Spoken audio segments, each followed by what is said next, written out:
Vous êtes sur For You Télévision, mesdames, messieurs, bienvenue à ce bulletin d'information bilingue. Eh bien, la première partie de ce bulletin, c'est en langue anglaise. Avec vous, Jix Nabise, good day to you. Bon après-midi, Bala. Good day, ladies and gentlemen. Thank you immensely for joining us.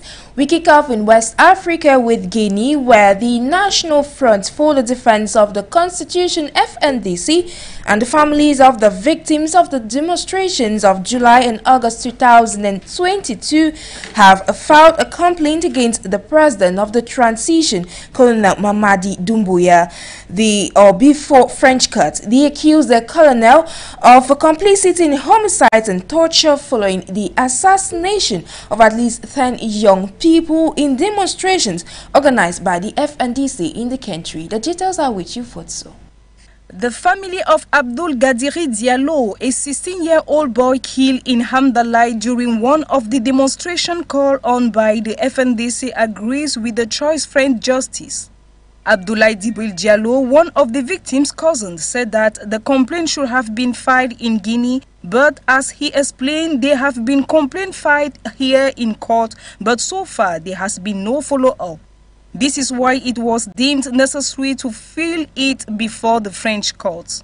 The same optimism is shared by the family of Lamarana Diallo, another young man who was shot dead in Kolomna, on the outskirts of Conakry during a demonstration organized by the FNDC last month. His brother Amadou Djoubleba also said he has more confidence in the new legal procedure in France. On the French side, there is great hope, but I hope that Guinean justice will be put back on track. The young Lamarana Diallo was killed on his way back from the mosque, says Amadou Djoubleba. That day, there was no demonstration plan. He went to the mosque, he was in front of us. And when we go home, we learned that he had been hit by the bullet. The FNDC said it did not want to comment on the procedure. The complaint nevertheless relies on the universal jurisdiction of the French court, which allows them to hear cases relating to acts of torture even if they are committed abroad by a foreigner or a stranger. It has been said that Colonel Mamadi Doumbouya may be a French passport holder, meaning that France has an obligation to act. The FNDC's lawyer Vincent Brengard said he is waiting for the prosecutor to open a preliminary investigation. There are already certain elements which can be brought to the attention of the French courts. The families of the victims will be at the disposal of justice to be able to give their testimonies. Collaboration from the Guinean justice is also a possibility, even if we obviously see political obstacles in it. The complaint explained that there is no prospect of prosecution in the country as the Guinean courts are not independent. As for an immunity for President Doumbouya, he came to power by a coup d'etat. He is therefore no illegitimate, lawyers have said. Thank you, Jay Futso, for that report. We'll stay in the region, but to take you to Burkina Faso, where, of course, trapped miners have been fined for disasters after it left 8 people dead. The director of mines in Burkina Faso has been found guilty of manslaughter following a flooding disaster in April that killed at least 8 miners. Hen Frey, a Canadian company, Trevally, was fined $3,000 and given a suspended 24-month prison sentence.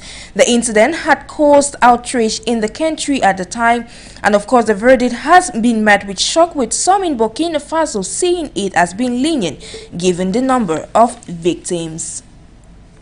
We now leave from West Africa to take you to the eastern part of the African continent, to Kenya, where the new president William Ruto has signed the end of subsidies. In his first day in office, Kenya's President William Ruto gave orders to reverse some of the policies of his predecessor Uhuru Kenyatta. President Ruto appointed 6 judges nominated by the Judicial Service, nominated of course in commission 3 years ago, who Mr. Kenyatta had snubbed on claims they were tainted. The new president also indicated that he would scrap food and fuel subsidies. He added that they were costly and ineffective. Away from East Africa, we take you up the African continent to Sudan, where the capital, Khartoum, has been characterized by demonstrations in recent days as protesters took to the streets of Khartoum, calling for the return of civilian rule to the northern African country. The call was made on Tuesday, September 13, 2022. Details with our student journalist, Wane Epole. Following a military coup last year, thousands of Sudanese protesters took the streets of the capital, Khartoum, on Tuesday in order to press demands for the return to civilian rule in their territory. Many carried posters criticizing the Senegalese military. Others showed pictures of some of the 116 people that pro-democracy medics say have already been killed in a previous crackdown on the anti-coup protest. Tarek Uthman, a protester, affirmed that a solution could only be reached if their demands are being achieved. For him, there is no time frame for the resolution. As such, they will continue protesting, and this will only come to an end when their demands have been granted. It should be noted that Sudan has been rocked by waves of demonstrations since the armed forces led by General Abdel Fattah al-Burhan grabbed power in October 2021. Burhan in July pledged in a televised address to step aside and make way for Sudanese functions to agree on a civilian government. Civilian leaders dismissed the move as a ruse. In June, the UN reported that a record of 15 million people in Sudan, around one-third of the population, were facing acute food insecurity, and warned the situation was likely to get worse in the near future.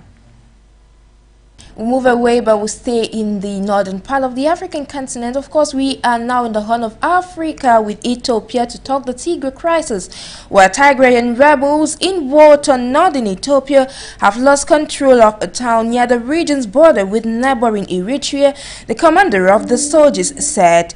General Tadas Worede has told a regional news station that joined Ethiopian and Eritrean troops had taken the town of Shiraro. General Tadas also said government forces had taken control of Addis Akre, a town along the border between the Tigray and its southern neighbor Amhara that had been under the control of Tigrayan forces for more than a year. We now move from one country to the next and take you to Switzerland, where the United Nations Secretary General Antonio Guterres has joined his voice to that of African leaders to press Western leaders to fund climate change adaptation. This is after a multi-agency presented a worrisome report on the adverse impacts of climate change on the African continent. Details with Tekewana. The world continues to face climate shocks. A new multi-agency report coordinated by the World Meteorological Organization showed Tuesday, September 13, that greenhouse gas concentrations were rising to record highs. Thus, a time for urgent action to mitigate emissions and adapt to the changing climate is now or never. Heat waves in Europe, colossal floods in Pakistan, prolonged and severe droughts in China, the Horn of Africa, and the United States. There is nothing natural about the new scale of these disasters. They are the price of humanity's fossil fuel addiction. The number of weather, climate and water-related disasters has increased by a factor of 5 over the past 50 years. After thorough investigation carried out by environmental experts, it is revealed fossil fuel is the principal atmospheric enemy we have got on planet Earth. This year's United in Science report shows climate impacts heading into uncharted territories of destruction. Yet, each year, we double down on this fossil fuel addiction even as the symptoms get rapidly worse, even as we know the cure. Our leaders pledged in the Paris Agreement to limit global temperature rise to 1.5 degrees and build climate resilience. This year's United in Science report shows that we are way off track. However, the UN Secretary General called developed countries to deliver on their pledges to finance developing countries' climate adaptation, since they are the principal actors damaging the ecosystem. Scandal that developed countries have failed to take adaptation seriously and shrugged off their commitments to help the developing world. The Glasgow decision urges developed countries to collectively provide $40 billion a year in new adaptation finance, and this must be delivered in full as a starting point. The UN chief call echoes a call by representatives of 24 African countries who met last week asking for help to meet their financial commitment to help the continent adapt to climate change. The chairman of the African Union and president of Senegal, Macky Sall, noted with bitterness the absence of leaders of industrialized countries at the Africa Adaptation Summit, which took place on September 5 in Rotterdam. The warning signals are evident, with a rise in the temperature, which will lead to more failed rainy seasons and force thousands to flee their homes, especially the most vulnerable, should African leaders fail to comprehensively press Western leaders to cough out the needed amount of money to resolve climate change issues when they meet in Egypt come November 2022. We are still out of the African continent, but to talk away the Ukraine war. EU or European Union Chief Ursula von der Leyen has called for cuts to electricity use across the bloc and windfall taxes on energy firms to tackle high prices. She told the European Parliament that gas and electricity prices had hit all-time highs after Russia's invasion of Ukraine. She called for electricity consumption to be cut at peak hours by at least 5%, but plans for a cap on the price of natural gas, a key Russian export to the European Union, were put on hold.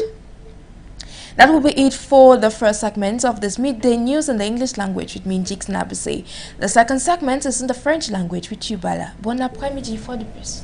Good day to you, Jix Nabise. Bien, pour cette partie en langue française, nous débutons donc avec l'actualité qui nous vient de la République centrafricaine. Et bien, du côté de la République centrafricaine, prenons cette fois le décret du 15 septembre 2022, signé du président Faustin-Archange Touadéra, portant nomination du bureau du comité de rédaction du projet de la nouvelle constitution. Alors qu'en président est donc nommé l'honorable Évariste Ngamana, premier vice-président Arnaud Ndjoubaye et deuxième vice-président Cyriaque Ngonda, troisième vice-président Timoléon Baïkoua, rapporteur général Alexis Yabela, rapporteur général adjoint Bertrand Keng Ngotona, deuxième rapporteur général adjoint Nathalie Crescence Ndombet.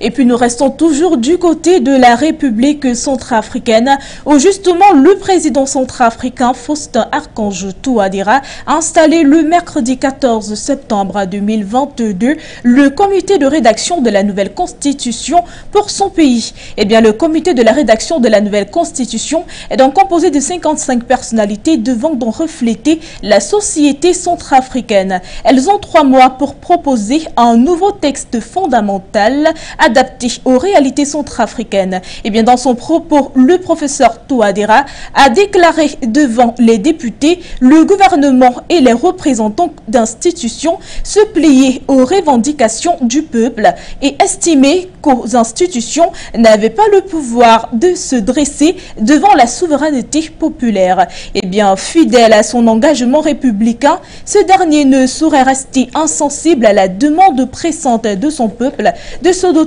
d'une nouvelle foi fondamentale, a donc déclaré Faustin-Archange Touadéra. La constitution du 30 mars 2016 ne confère ni au président de la République ni aux autres institutions le pouvoir de se dresser devant la souveraineté populaire, de limiter ou même d'empêcher l'exercice de cette souveraineté. Il a également noté que la majorité de ses compatriotes estiment que le corpus juridique ne doit pas être immuable. Il doit donc s'adapter. Le président centrafricain a également dit se réjouir du caractère inclusif du comité de rédaction appelé à proposer au peuple centrafricain un nouveau fondement de l'État, une norme suprême, une source de légitimité, une nouvelle organisation des pouvoirs publics reflétant justement les us et les coutumes de l'évolution de la société et même du monde. Et puis parlons de toute autre chose à présent. Alors nous sommes du côté de la Côte d'Ivoire où le pays d'Alassane Ouattara a qualifié le mercredi 14 septembre 2022 de chantage inacceptable les exigences du Mali en échange de la libération justement de ces 46 soldats détenus à Bamako depuis 2 mois déjà, appelant ainsi à un sommet ouest-africain sur la question dans les meilleurs délais. Et puis vendredi dernier, Bamako avait donc conditionné la libération des soldats à l'extradition justement des personnalités maliennes vivant à Abidjan, dernier épisode de la crise diplomatique qui oppose les deux pays justement depuis le début de juillet. Et puis nous parlons de toute autre chose à présent et nous partons plus précisément du côté du Burkina Faso. Et bien du côté du Burkina Faso, deux responsables de la mine de Perkoa ont donc été condamnés le mercredi dernier à des peines de prison avec sursis pour homicide involontaire après la mort de 8 mineurs et en avril, après donc la mort de 8 mineurs en avril, j'y arrive, dans l'inondation des galeries de la mine de zinc. Il s'agit notamment du Sud-Africain Henk Fried, directeur général d'une filiale locale, et de l'Australien Daryl Christens, directeur des opérations d'une société sous-traitante de NATO Nidin. Le premier écope de 24 mois de prison avec sursis et de 2 millions de francs CFA d'amende, alors même que le directeur des opérations de Écosse de 12 mois de prison avec donc sursis et une amende de 1 million de francs CFA. Et puis faisons un pan du côté du Mali à présent. Alors donc faisons la diversité un atout pour la cohésion sociale au Mali. C'est justement sous ce thème que s'ouvre la première édition de la Semaine nationale de la réconciliation au Mali. Allant jusqu'au mercredi prochain, l'événement sera marqué par des activités éducatives, citoyennes, civiques, sportives, artistiques et culturelles. Objectif étant de restaurer la paix et de renforcer la cohésion sociale et de vivre ensemble au Mali. Il s'agit également de sensibiliser les acteurs nationaux et internationaux sur le processus de la réconciliation et de la paix.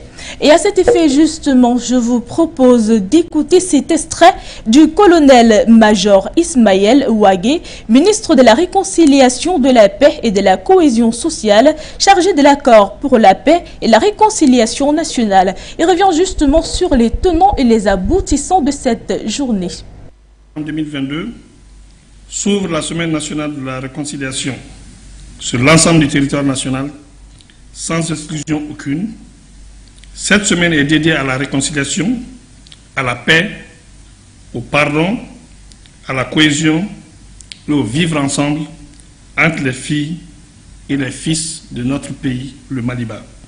Cette cohabitation harmonieuse et pacifique, tant enviée et tant variée, se voit aujourd'hui mise à mal suite à des crises cycliques favorisant une insécurité grandissante et généralisée, une fissure du tissu social et un effritement des valeurs telles que la tolérance, le pardon et la solidarité. C'est pourquoi la semaine du 15 au 21 septembre 2022, marquant la première édition de la Semaine nationale de la réconciliation, sera mise à profit pour parler de nos valeurs séculaires, celles-là même qui ont fondé le ciment de notre unité nationale et notre cohésion sociale, notamment le Sinankouya, le Nimoya, le Siginoya, le Bouraya, pour ne citer que ceci. Mesdames et messieurs, chers compatriotes, le génie de notre peuple et la grandeur de notre nation résident dans la densité de son intelligence collective et la diversité de ses couleurs, de son savoir et de ses croyances. Cette première édition sera célébrée sous le thème « Faisons de la diversité un atout pour la cohésion sociale au Mali ». Rappelons que la Semaine nationale de la réconciliation a été instituée par la loi d'entente nationale dans son article 7 afin d'asseoir les jalons d'une paix durable, facteur de sécurité et de développement. C'est pourquoi j'en appelle à l'ensemble des Maliens, femmes et hommes, jeunes et vieux, noirs et blancs, de l'Est, de l'Ouest, du Nord, du Sud, du Centre, comme ceux établis à l'extérieur, de s'investir chacun en ce qui le concerne, là où il se trouve, selon le pouvoir et le savoir dont il dispose pour le retour de la paix à travers la réconciliation. De façon particulière, j'en appelle aux autorités traditionnelles, aux artistes, aux leaders religieux, aux enseignants et aux hommes de médias pour prendre leur rôle et place, tout leur rôle et toute leur place dans la construction citoyenne à travers la culture de la paix. Votre rôle est essentiel pour la construction et la régulation des consciences. Dirigeons-nous à présent du côté du Tchad. Tom Erdimi, le frère jumeau de l'ancien rebelle Timan Erdimi, est sorti de prison et donc est désormais libre. L'annonce a été faite par le secrétaire général adjoint de la présidence tchadienne, Ousmane Abraman Djoungourou. Tom Erdimi sort donc de prison à la suite d'une grâce présidentielle que lui a accordé le président Abdel Fattah al-Sisi sur une demande du président de la transition tchadienne, Mamad Idriss Déby Itno. Et c'est justement la libération de Tom Erdimi qui était l'une des conditions pour que l'Union des forces de la résistance intègre le dialogue national inclusif qui se tient actuellement du côté du Tchad. Eh bien, à ce sujet, prenons plus de détails dans ce reportage. Tom Erdimi est libre. Emprisonné depuis plusieurs mois en Égypte, le frère jumeau de Timan Erdimi a été gracié par le président Abdel Fattah al-Sisi. Neveu de l'ancien président tchadien Idriss Déby Itno, Tom Erdimi fut par ailleurs son directeur de cabinet en 1991, avant d'être chargé de certaines activités pétrolières. Il était entré en rébellion en 2005, conduisant plusieurs offensives visant à renverser M. Déby en 2008 et 2019. Une opération qui lui vaudra une condamnation à mort par contumace, alors même qu'il était en exil à l'étranger. La libération de Tom Erdimi sonne comme une lueur d'espoir, celle qui verra la réintégration de l'Union des forces de la résistance au dialogue national, inclusif et souverain, actuellement en cours en N'Djamena. Rappelons que depuis novembre 2021, le pouvoir de transition avait déjà accordé une amnistie générale aux rebelles affirmant vouloir faire table rase des vestiges hérités des périodes sombres du Tchad. Le dialogue national inclusif et souverain qui se tient actuellement devrait permettre au président du Conseil militaire de transition, Mamad Idriss Déby, de rendre le pouvoir aux civils par la voie des élections libres et démocratiques. Eh bien, mesdames, messieurs, voilà qui met un terme à cette édition d'information sur les antennes de For You Télévision pour la version française. Je suis Bala. And for the English presentation, I have been Jix Nabse. Ladies and gentlemen, do have a blessed day in company of our programs.